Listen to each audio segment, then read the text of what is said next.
आपातकाली बैठक। और चलिए अब बात करेंगे पानी बिजली पर सियासत के संग्राम की, जहां भीषण गर्मी में बिजली कटौती और पानी की किल्लत पर सियासी संग्राम अब थमने का नाम नहीं ले रहा। कांग्रेस बीजेपी में आरोप प्रत्यारोप के बीच में एक बार फिर से बीजेपी ने प्रेस कॉन्फ्रेंस की है और पूर्ववर्ती गहलोत सरकार पर जमकर निशाना साधा और मौजूद बिजली संकट के लिए पिछली कांग्रेस सरकार को ही जिम्मेदार ठहरा दिया। अरुण चतुर्वेदी ने कहा कि गहलोत सरकार में जल जीवन मिशन में पूरे देश में राजस्थान पिछड़ गया।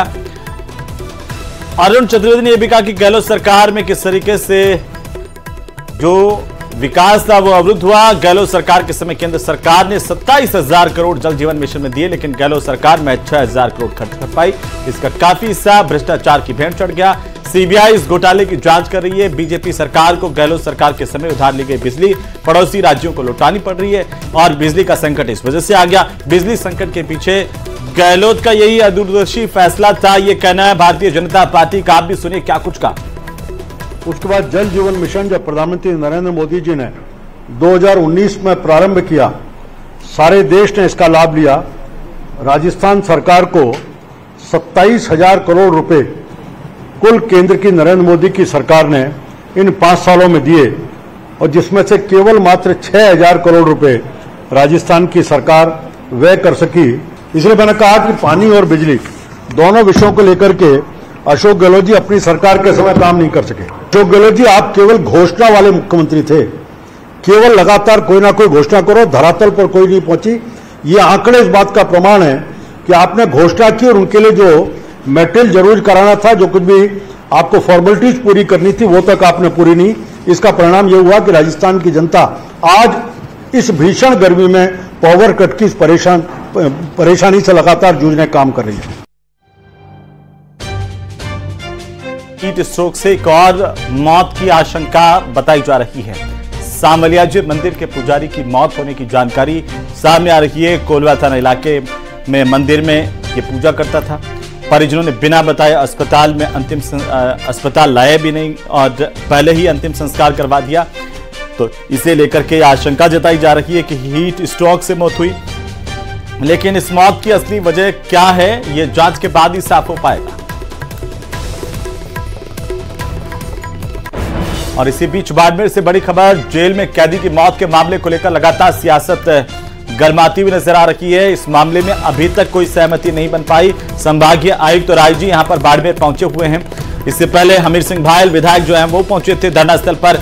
परिजनों नेताओं के साथ अब बातचीत होगी। जिला कलेक्टर, एसपी समेत कई आला अधिकारी यहां पर मौके पर मौजूद हैं। विधायक हमीर सिंह भायल, रविंद्र भारती भी यहां पर मौजूद हैं। तो जेल में कैदी की मौत के मामले को लेकर के लगातार धरना प्रदर्शन यहां पर जेल के बाहर जो चल रहा था वो अभी जारी है। फिलहाल अब जो बड़े अधिकारी हैं वो पहुंच चुके हैं। कुछ ही देर में बातचीत होगी और बातचीत में क्या कोई नतीजा निकल पाता है, क्या ये धरना प्रदर्शन यहां पर अब समाप्त हो पाता, ये देखना जरूरी है। देखिए, मैं आपको बताना चाहूंगा कि जो दोषी है उनके खिलाफ कार्रवाई की मांग तमाम लोग हम सब मिलकर करें, पर प्रशासन अभी तक गहरी नींद में सो रहा है और जो लापरवाह लोग हैं जिनकी वजह से ये घटनाक्रम हुआ है उनके खिलाफ कार्रवाई की मांग कर रहे हैं। देखिए, आज तक आपने देखा होगा कि लोग कोई पैसे की डिमांड कर रहा होगा, कोई नौकरी की। ये तमाम लोग जो बैठे हैं कोई बड़ी चीज नहीं मांग रहे। ये यही कह रहे हैं कि जो जिनकी वजह से ये घटना हुई है उनके खिलाफ आप कार्रवाई करें।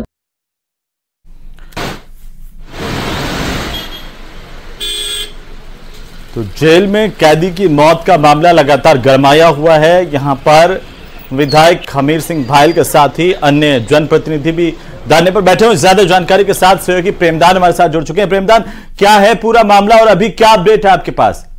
देखिए, मैं आपको बताना चाहूंगा कि कल सुबह जेल में कैदी की मौत के बाद में बाड़मेर जेल के बाहर लगातार धरना चल रहा है।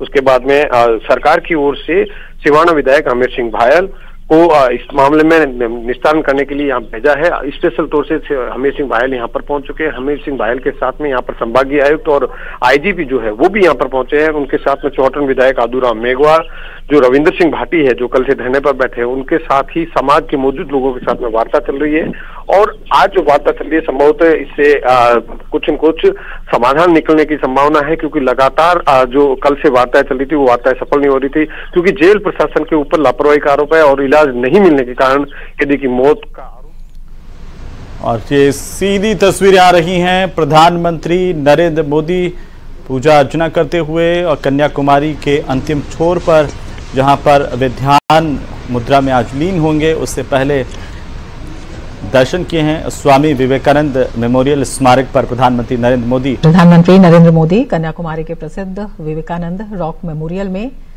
दर्शन और पूजा अर्चना करते हुए।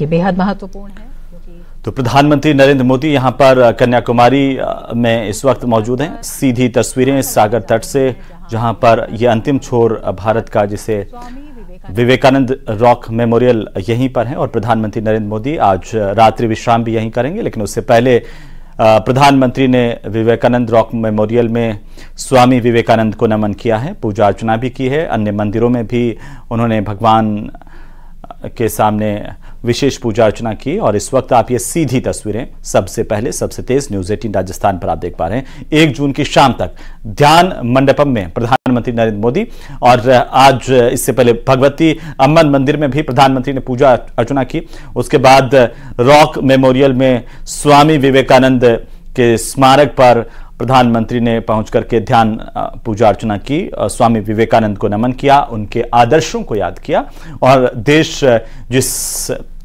रास्ते पर आगे बढ़े, स्वामी विवेकानंद के बताए रास्ते पर आगे बढ़े, उनका ध्यान भी किया।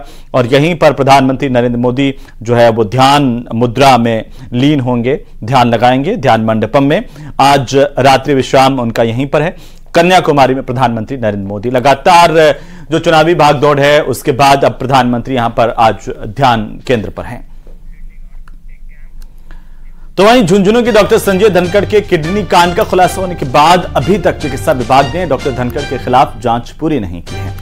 महिला पहले झुंझुनू से इलाज के लिए जयपुर आई, इसके बाद जयपुर से वापस अपने गांव नुआ आई और नुआ से बीकानेर, बीकानेर से झुंझुनू। इस तरीके से एक पीड़ित जो बीमार महिला है उसको इलाज के लिए भटकना पड़ रहा है। अब फिर से महिला को इलाज के लिए जयपुर भेजा गया है। ये रिपोर्ट।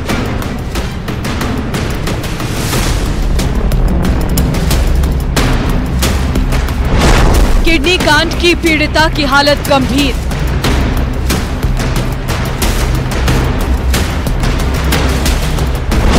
दोषी के खिलाफ कार्रवाई का इंतजार। स्वास्थ्य विभाग की टीम आ रही है आप लोगों के कारण, सिर्फ आप लोगों के कारण, क्योंकि आप लोगों ने भीड़ लगा रखी है। आप लोगों के जो झूठे आरोप हैं उनको सही करने के लिए स्वास्थ्य विभाग की टीम आई है, जेल में नहीं आई है।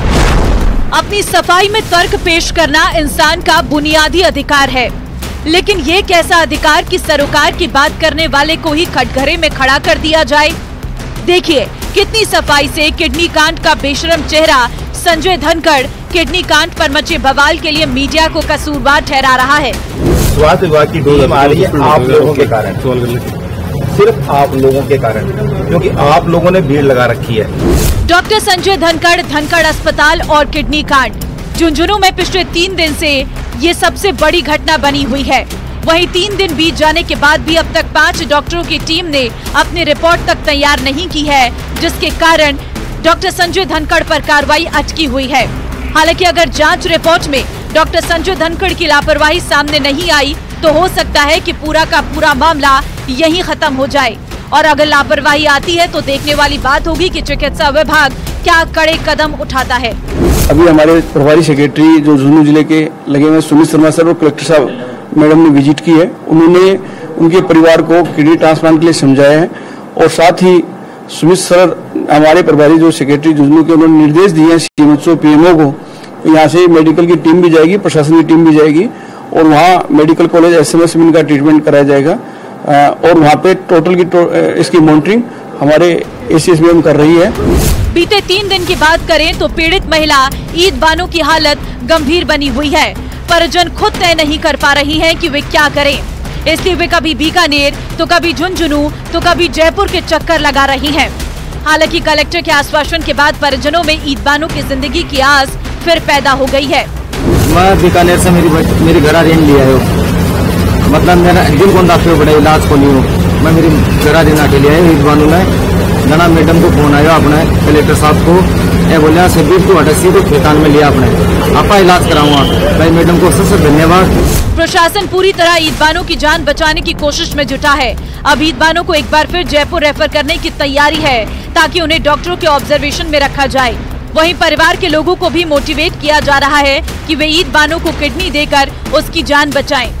गौरतलब है कि चिकित्सा विभाग ने धनखड़ अस्पताल को सीज कर दिया है और मामले की गंभीरता को देखते हुए सरकार ने अस्पताल का पंजीकरण निलंबित कर दिया है और विभिन्न सरकारी योजनाओं का लाभ लेने वाले अस्पतालों की सूची से भी अस्पताल का नाम हटा दिया है। लेकिन अभी भी डॉक्टर संजय धनखड़ के खिलाफ कार्रवाई का सभी को इंतजार है। ऐसे में अब इस किडनी कांड के बाद जो पूरी सरकार है वो लगातार गंभीर है और डॉक्टर पर कड़ी कार्रवाई के मूड में है। आज शाम तक जो इस मामले को लेकर जांच कर रही है 5 सदस्यों की कमेटी, वो डॉक्टर एसएन धौलपुरिया को इसकी रिपोर्ट सौंपेगी।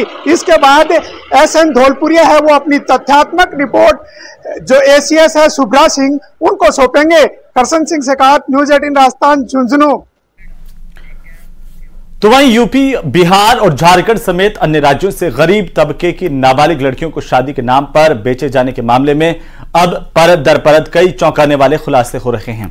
माना यह जा रहा है कि जैसे जैसे जांच आगे बढ़ेगी न केवल कई चेहरे बेनकाब होंगे बल्कि कई और पीड़ित बालिकाओं की जानकारी भी सामने आ पाएगी। ये रिपोर्ट देखिए।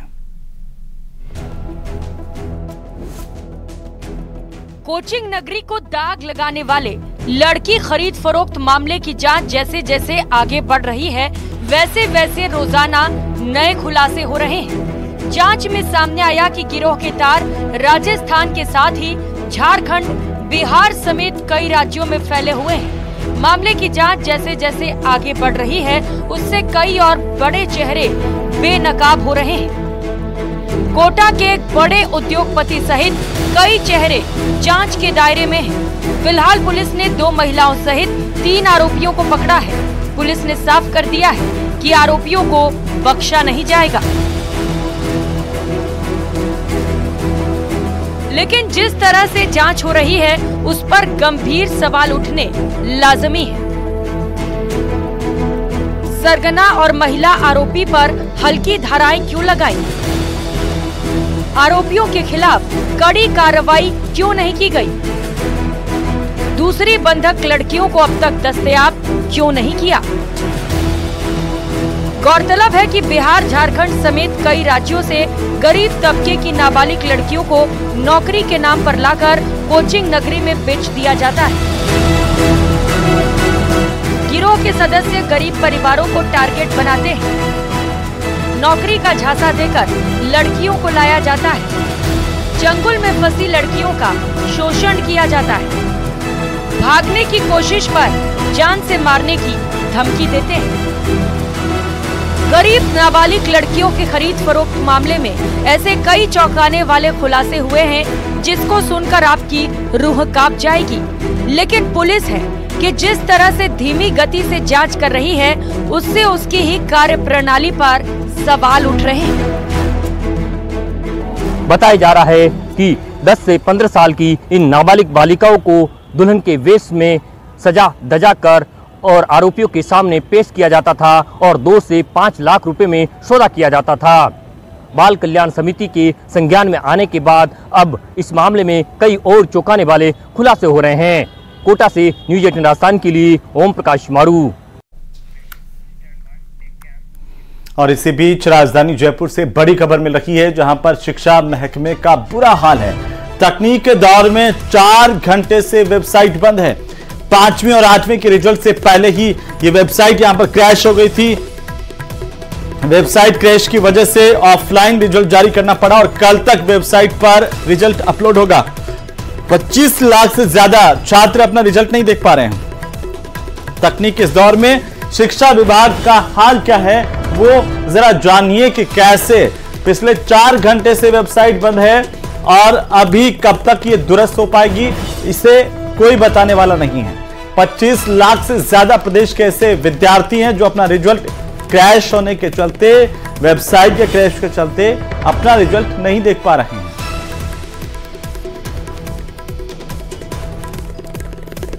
तो ये बड़ी और अहम जानकारी इस वक्त की आपको बता दें कि 5वीं और 8वीं के नतीजे जारी कर दिए गए, लेकिन वेबसाइट रिजल्ट से पहले ही क्रैश हो गई और उसको अभी तक दुरुस्त नहीं किया जा सका, जिसके चलते जो विद्यार्थी थे, जो अभ्यर्थी जो इस परीक्षा में अपीयर हुए, जिनके लिए रिजल्ट जारी हुआ, वो रिजल्ट देख नहीं पा रहे हैं। ज्यादा जानकारी के साथ सहयोगी लवली वधवा हमारे साथ जुड़ चुके हैं। लवली, आखिरकार ये क्या कोई जानकारी मिल पाई कि कब तक ये वेबसाइट दुरुस्त हो जाएगी और जो लाखों छात्र परेशान हो रहे हैं रिजल्ट नहीं देख पाने की वजह से, उन तक कम से कम रिजल्ट पहुंचेगा? देखिए, बिल्कुल सही कहा आपने। 25 लाख से ज्यादा छात्र हैं दोनों ही कक्षाओं के। हालांकि 5वीं कक्षा को पूरी तरीके से पास माना जाता है, लेकिन रिजल्ट हर बच्चा देखने के लिए बेताब है, उनके परिजन देखने के लिए बेताब हैं। जो ई मित्र हैं और जो कंप्यूटर, मोबाइल, सभी जगहों पर जो है ये वेबसाइट काम नहीं कर रही है। और सबसे बड़ी बात यह कि शिक्षा विभाग सबसे बड़ा महकमा है राजस्थान का, और सबसे बड़े महकमे की जो वेबसाइट है शाला दर्पण, वो पूरी तरीके से जो है वो 2 बजे से ही लगातार बंद पड़ा हुआ है। और 2 बजे के बाद से जब रिजल्ट को आम लोगों के लिए 3 बजे से जारी करना था, तो रिजल्ट अपलोड ही नहीं हो पाया। केवल ऑफलाइन रिजल्ट जारी करके जो शासन सचिव और डायरेक्टर हैं, उन्होंने इसकी खानापूर्ति कर ली। 25 लाख से ज्यादा बच्चे और उनके परिवार के जो लोग हैं वो इस रिजल्ट का इंतजार कर रहे हैं बेताबी से। और पूरी तरीके से शिक्षा विभाग के तमाम कामकाज जो है वो शाला दर्पण पोर्टल के माध्यम से ही होते हैं, लेकिन अब शाला दर्पण पोर्टल पूरी तरीके से बंद हो चुका है। और बड़ी बात यह कि विभाग का कोई भी अधिकारी इस पर कुछ भी बोलने से बच रहा है, क्योंकि वेबसाइट का जो देखरेख है वो एनआईसी के हाथ में है, और एनआईसी के लोगों का कहना है कि वेबसाइट को सुधारने में भी और वक्त लगेगा। इस पर वो कोई भी ऑफिशियली कमेंट नहीं कर रहे हैं। लेकिन बच्चों के लिए कोई सूचना जारी नहीं की गई है कि उनका रिजल्ट कब तक आएगा, कितनी देर में आएगा, आएगा भी कि नहीं आएगा। सबसे बड़ा इंतजार ये लगातार न्यूज 18 के पास पूरे प्रदेश भर से छात्रों के, अभिभावकों के फोन कॉल आ रहे हैं, स्कूल से फोन कॉल आ रहे हैं कि आखिरकार ये रिजल्ट कब जारी होगा। लेकिन पिछले 4-5 घंटे से लगातार ये वेबसाइट बंद है। और सबसे बड़े महकमे की सबसे बड़ी जो वेबसाइट है जिसका इंतजार था, पूरी तैयारी की जानी चाहिए थी। पहले ऑफलाइन परिणाम अपलोड होता है, उसके बाद में इसे आम लोगों के लिए ऑनलाइन किया जाता है। लेकिन जब ऑनलाइन किया जा रहा था तब भी ये कार्यक्रम जो था 40 मिनट देरी से 40 मिनट बाद में प्रमुख शासन सचिव ने इस पूरे कार्यक्रम को आगे बढ़ाया और ऑफलाइन परिणाम जारी करके फोटोग्राफी करा के इसकी औपचारिकता कर दी। लेकिन परिणाम जो है वो ऑनलाइन कब होगा, इस बारे में कोई भी शिक्षा विभाग का जो नुमाइंदा है वो जवाब नहीं दे रहा है। और तकनीक के इस दौर में शिक्षा विभाग के कामकाज को लेकर के एक बार फिर से एक बड़ा सवाल खड़ा हुआ है कि आखिरकार जो वेबसाइट है वो क्रैश होने के बाद में उसकी मेंटेनेंस का काम देखने वाली जो एजेंसी है वो कब तक इसे ठीक कर पाएगी कि नहीं कर पाएगी। सीधे तौर पर 25 लाख घरों से जुड़ा हुआ ये मसला है। बच्चों को बेसब्री से इंतजार था, 5वीं और 8वीं के दोनों कक्षाओं के बच्चों को। कुछ देर के लिए बीच में वेबसाइट जरूर चली, लेकिन उसके बाद में वापस से इस वेबसाइट के क्रैश होने की खबर है। और अभी हम लगातार इस वेबसाइट को सर्च कर रहे हैं, लेकिन ये वेबसाइट किसी भी सिस्टम पर, किसी भी मोबाइल पर कहीं भी ऑन नहीं हो पा रही। बताया जा रहा है कि जो मेन सर्वर है वहीं से ये गड़बड़ हुआ है। और मेन बिल्कुल ये लवली, ये इस वेबसाइट को खोलने पर बिल्कुल ये घेरा सा बना हुआ आ रहा है, ये खुल नहीं पा रही है।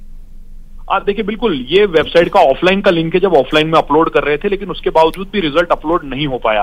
प्रमुख शासन सचिव, शिक्षा सचिव जो थे वो बैठे रहे, डायरेक्टर बैठे रहे, 40 मिनट इंतजार किया, लेकिन अंत में ये तय किया गया कि ऑफलाइन रिजल्ट जो जारी जितना अपलोड हुआ है उसे दिखा करके मीडिया को फोटो सेशन कराया जाए। फोटो सेशन के बाद में ये कहा गया कि ऑफलाइन रिजल्ट की घोषणा जो है वो यहां से की जा रही है, ऑनलाइन रिजल्ट अगले 1 घंटे में जारी हो जाएगा। लेकिन उस 1 घंटे को भी 5 घंटे बीतने को आ रहे हैं 8 बजे, लेकिन अभी तक भी रिजल्ट बिल्कुल लवली, नजर बनाए रखिए, अपडेट हम आपसे लेते रहेंगे। बहरहाल बहुत शुक्रिया। और इसी बीच खैरथल से बड़ी खबर, जहां पर भिवाड़ी में दर्दनाक हादसे में एक नाबालिग की दर्दनाक मौत हुई है। चाय की दुकान में सिलेंडर फटने से दरअसल यह हादसा हुआ पूरा। पहले आग लगी और दुकान के ऊपर लगे ट्रांसफार्मर ने भी इसी दौरान आग पकड़ ली। आग लगने के बाद दुकान के ऊपर ही ये ट्रांसफार्मर गिर गया। दुकान के अंदर इसकी वजह से नाबालिग फ्रीज के नीचे दब गया और जल करके उसकी दर्दनाक मौत हो गई। बहरहाल आपको बता दें कि ये जो तस्वीरें हैं वो भयानक तस्वीरें हैं, किस तरीके से पूरा हादसा हुआ। देखिए, अचानक से पहले दुकान में आग लगी, फिर ट्रांसफार्मर ने आग पकड़ी और ट्रांसफार्मर नीचे गिर गया। तो भिवाड़ी से दर्दनाक हादसे की बड़ी खबर है, जहां पर एक नाबालिग की तड़प करके मौत हुई है, जल करके। और दरअसल ये पूरा का पूरा जो हादसा है वो सिलेंडर में ब्लास्ट होने के चलते हुआ, जहां पर पहले सिलेंडर ने आग पकड़ी, उसके बाद इसमें ब्लास्ट हुआ और एक ट्रांसफार्मर में भी आग लग गई। ट्रांसफार्मर भी नीचे जो है वो गिर गया। और ये जो तस्वीरें हैं अब वो बताती हैं कि सिस्टम कितना लाचार है। जब ये आग लगी उसके बाद तुरंत राहत और बचाव का काम अगर किया जाता तो हो सकता है कि इस मासूम को बचाया जा सके।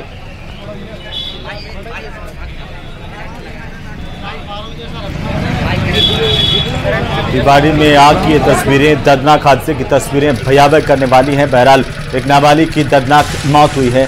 फिलहाल यहां पर वक्त तो चला एक छोटे से ब्रेक का। आप देखते रहिए प्रदेश का number 1 news channel news 18 Rajasthan. जल्द